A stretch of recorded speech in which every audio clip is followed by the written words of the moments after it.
বিসমিল্লাহির রহমানির রহিম। ভাই ও বোনেরা, যে যেখান থেকে আমাকে দেখছেন এবং শুনছেন, আপনাদের সবাইকে আমার সালাম, আসসালামু আলাইকুম। আশা করি আপনারা ভালো আছেন, আমিও ভালো আছি। UK property gossip by Tasmina YouTube চ্যানেলের পক্ষ থেকে জানাই শুভেচ্ছা। এখন আপনাদের সাথে যে বিষয়টি নিয়ে কথা বলতে চাচ্ছি সেটা হলো যে আন্দোলনে আপোষ করিনি, ভবিষ্যতেও করব না। আর এই কথাটি বলেছেন জাতীয় নাগরিক পার্টির আহ্বায়ক নাহিদ ইসলাম। 2024-এর গণ অভ্যুত্থানে জনগণকে সাথে নিয়ে ফ্যাসিবাদী ও স্বৈরাচারী শেখ হাসিনার সরকারের পতন ঘটিয়েছিলাম। সেই আন্দোলনে আমরা কারো সাথে আপোষ করিনি, ভবিষ্যতেও করব না। সোমবার রাত 11টায় পাবনা শহরের ট্রাফিক মোড়ে আয়োজিত পথসভায় এসব কথা বলেন তিনি। পাবনা, নাটোর, সিরাজগঞ্জ এনসিপির পদযাত্রা উপলক্ষে এ সভার আয়োজন করা হয়। বিশাল ব্যাপার স্যাপার। রাত তখন কিন্তু কয়টা? 11টা। রাত 11টার সময় এরকম রাস্তা দিয়ে তারা যাচ্ছে আর এরকম জনসভা করে করে কথা বলছে, এটি কিন্তু এত সহজ বিষয় নয়। এখানে অনেক শ্রমের ব্যাপার আছে, আন্তরিকতার ব্যাপার আছে। বাংলাদেশের মানুষের সঙ্গে রাজনৈতিক নেতাদের যে একটা সম্পর্ক গড়ে তোলা, সেটার একটা ব্যাপার আছে। এবং সেই সম্পর্কটা গড়ে তোলার জন্য অনেক রাজনৈতিক নেতাদেরকে যেটি দেখা যাচ্ছে যে এই যে 365 দিনই তারা থাকতো ঢাকা শহরে পড়ে, আর এখন নির্বাচনের নাম এসেছে। এই নির্বাচনকে কেন্দ্র করে তারা প্রত্যেক শুক্রবার দিন কি সুন্দর সাদা ধবধবে মাথায় টুপি লাগাচ্ছে, পাজামা পরছে, পাঞ্জাবি পরছে, সুন্দর চকচকে জুতা পরছে, পরে দামি প্রাইভেট কার নিয়ে হাঁকিয়ে চলে যাচ্ছে যার যার নির্বাচনী এলাকায়। মসজিদে নামাজ পড়ছে, নামাজের পর সব মানুষের সাথে কোলাকুলি করছে, হাত মেলাচ্ছে, দোয়া চাচ্ছে। তো এতদিন কই ছিলেন? এই যে গত 15-16 বছর আপনারা কই ছিলেন? রাস্তায় যে শত শত হাজার হাজার ছাত্ররা, শিক্ষার্থীরা, মায়েরা, বোনেরা, ভাইয়েরা মারা গেল, আহত হলো, আপনারা তো কেউ গুলি খেলেন না।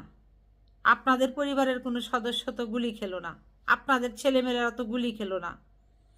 এখন আবার ঠিকই নির্বাচনের সময় আপনারা বিভিন্ন জায়গায় গিয়ে গিয়ে জনসংযোগ করছেন, গণসংযোগ করছেন, ভোট চাচ্ছেন। দোয়া চাচ্ছেন মানেই তো ভোট চাচ্ছেন। এগুলো বাংলাদেশের মানুষ খুব ভালো করে বুঝে। এই যে দেখেন এনসিপি, এই যে জাতীয় নাগরিক পার্টির নেতারা যারা আছে, এরা যা করছে, এরা আসলে অনেকেই যেটা বলছে যে এদের অন্তর মন আন্তরিকতায় পূর্ণ, এদের ভেতরে কোনো আলগা রং লাগানো নেই।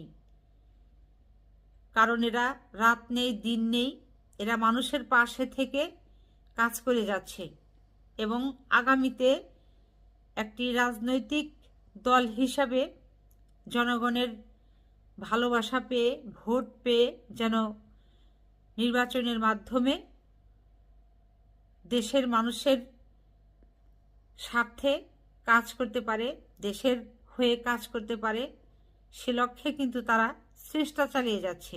এটাই তাদের হচ্ছে একটা আকাঙ্ক্ষা। তো যা হোক, এখন দেখা যাক তাদের আশা আকাঙ্ক্ষা কতটুকু পূর্ণ হয়। তো বাংলাদেশের মানুষের মনে যদি স্থান করে নিতে পারে, হৃদয়ে যদি তারা স্থান করে নিতে পারে, নিশ্চয়ই বাংলাদেশের মানুষ ভোটের মাধ্যমে তাদের সেই ভালোবাসাটা, ভালোবাসার ব্যক্তিকেই, ভালোবাসার প্রতীককেই হয়তো প্রমাণ করবে। সে অপেক্ষায় এখন সারা বাংলাদেশের মানুষ পথ চেয়ে আছে, দিন গুনছে।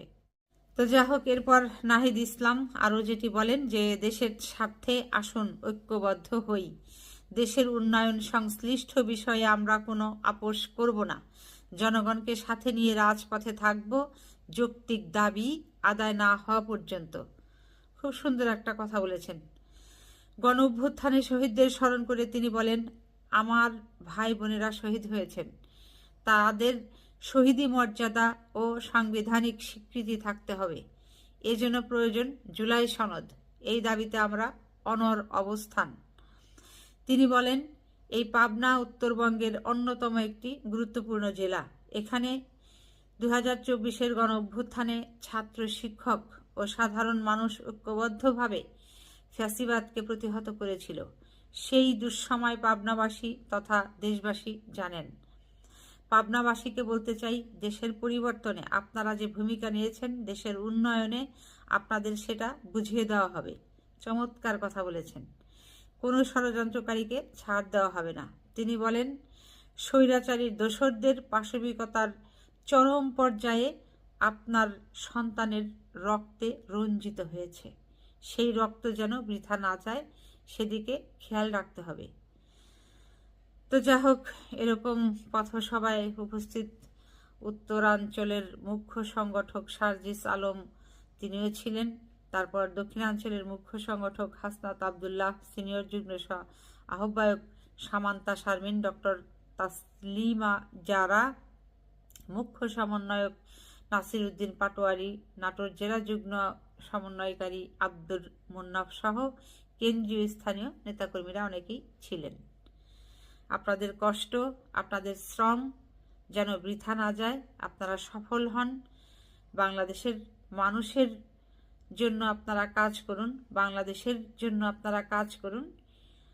আপনারা আপনাদের সামনের অগ্রযাত্রা যেন কোনোভাবেই বাধাগ্রস্ত না হয়, আপনাদের জন্য দোয়া রইল। সবাই ভালো থাকবেন, সুস্থ থাকবেন এবং আমার জন্য দোয়া করবেন। আমার এই চ্যানেলটিতে লাইক, কমেন্ট, শেয়ার এবং সাবস্ক্রাইব করবেন। আসসালামু আলাইকুম, আল্লাহ হাফেজ।